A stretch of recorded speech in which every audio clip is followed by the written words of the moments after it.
Baik, bismillahirrahmanirrahim. Assalamualaikum warahmatullahi wabarakatuh. Pada kesempatan kali ini kami akan memaparkan materi tentang pengalokasian biaya kepada departemen pembebanan biaya produk bersama dan produk sampingan.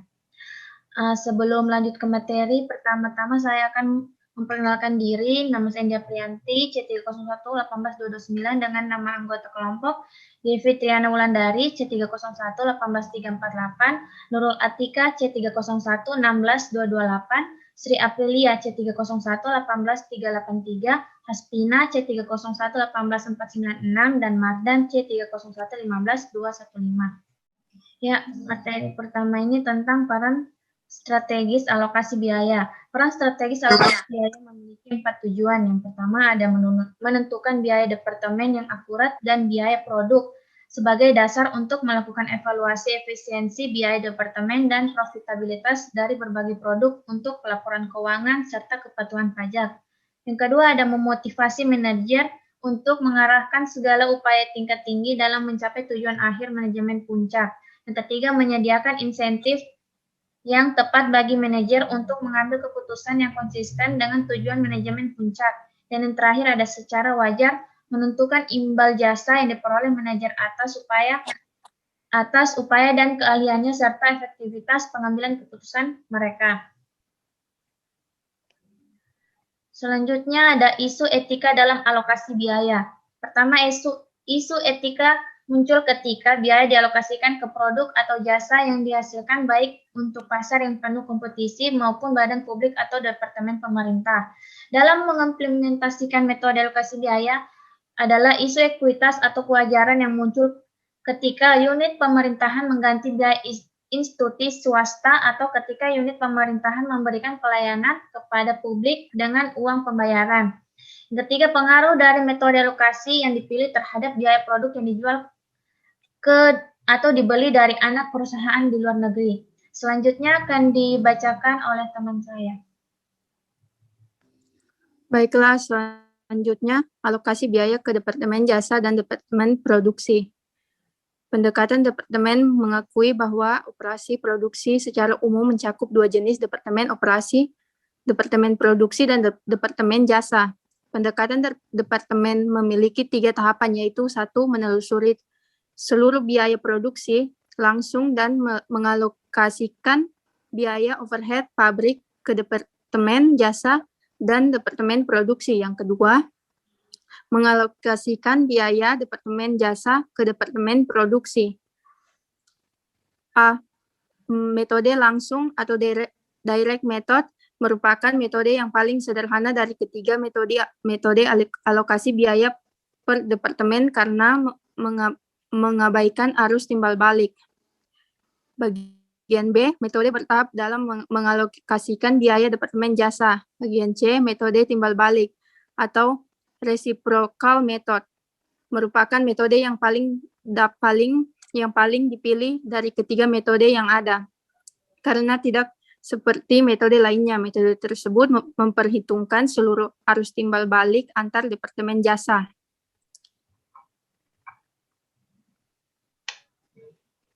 Berikut. Selanjutnya, penerapan manajemen biaya. 3 isu tambahan yang perlu dipertimbangkan ketika mengimplementasikan pendekatan alokasi departemen adalah 1. Pengaruh disentif yang muncul ketika dasar alokasi yang ditetapkan tidak berkaitan dengan penggunaan. Yang kedua, pengaruh disinsentif yang muncul ketika dasar alokasi ditetapkan berdasarkan penggunaan aktual. Yang ketiga, pengaruh disinsentif yang muncul ketika alokasi biaya melebihi harga beli di luar. Baiklah, akan dilanjutkan oleh teman saya. Alokasi biaya pada produk jasa. Konsep yang disajikan pada materi ini sama-sama dapat diterapkan dengan baik pada perusahaan manufaktur, jasa, atau organisasi nirlaba yang memikul biaya gabungan. Contohnya, institusi keuangan seperti bank komersial juga menggunakan alokasi biaya. Untuk mengilustrasikannya, kita akan gunakan Community General Bank yang menyediakan berbagai macam jasa perbankan, mencakup tabungan dan deposito, pinjaman dengan agunan, pinjaman dengan cicilan, jasa investasi, dan jasa lainnya. Saat ini, CGB sedang menganalisis profitabilitas dari unit pinjaman dengan agunan yang memiliki dua jenis pinjaman utama, yaitu pinjaman konstruksi komersial dan pinjaman konstruksi perumahan. Perhitungan biaya produk gabungan. Yang pertama, metode ukuran fisik.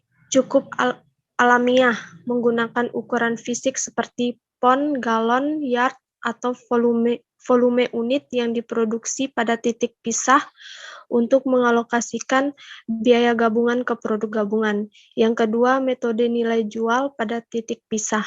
Metode ini merupakan metode alternatif dan banyak digunakan.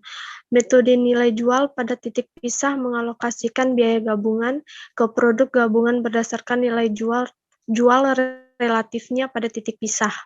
Yang ketiga, metode nilai bersih yang dapat direalisasikan. Metode nilai bersih yang dapat direalisasikan dari suatu produk adalah estimasi nilai jual produk pada titik pisah, yang ditentukan dengan cara mengurangkan biaya pemrosesan tambahan dengan biaya penjualan sesudah titik pisah dari estimasi nilai jual akhir produk. Selanjutnya, perhitungan biaya produk simpangan. Terdapat dua pendekatan yang digunakan untuk perhitungan biaya produk sampingan. Yang pertama, pendekatan pengakuan aktiva, dan yang kedua, pendekatan pendapatan. Perbedaan utama antara kedua pendekatan tersebut adalah terletak pada apakah keduanya membebankan alat produk sampingan yang dapat diinventarisasi pada titik pisah. Pendekatan pengakuan aset mencatat produk sampingan sebagai persediaan pada nilai bersih yang dapat direalisasikan. Oleh karena itu, produk sampingan sebagai persediaan ketika produk sampingan diproduksi. Sebaliknya, pendekatan pendapatan tidak membebankan nilai ke produk sampingan dalam periode produksi, tetapi mengakui pendapatan produk sampingan pada periode ketika produk tersebut dijual. Ya, itulah tadi pemaparan materi dari kelompok kami tentang pengalokasian biaya kepada departemen-departemen pembebanan biaya produk bersama dan produk sampingan. Apabila ada kesalahan-kesalahan dalam proses pemaparan materi, kami mohon maaf. Wabillahi taufiq wal hidayah. Wassalamualaikum warahmatullahi wabarakatuh.